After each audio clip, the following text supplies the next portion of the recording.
On one hand, we were looking for talents. We were looking for high quality workforce. So training and education is a big deal regardless. I think it's more sustainable when it's done through a youth apprenticeship program. You're basically hiring those kids when they're still at high school.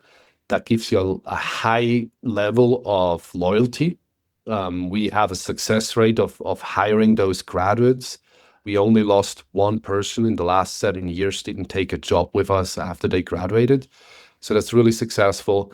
Usually they stay for years afterwards. Some are still here from the first cohort that we started in 19. And some of them, after a couple of years working on the floor, or they're seeking another challenge and another passion. I mean, certainly understandable. And some of them, they will come back. I mean, it's kind of an ecosystem, right? That's what we're working on as well. It's a 3-year program. They graduate with an associate degree. They're usually really some of our best educated and trained employees. They're taking leadership roles relatively early already sometimes.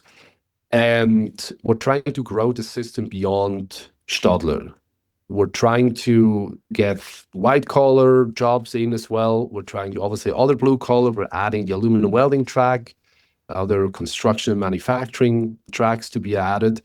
And 50% of the young kids post high school will not go to college. Right. And I feel like it makes sense to give those kids an opportunity to get a debt-free education as well and to start a career. And so it's a little bit of my passion beyond Stadler.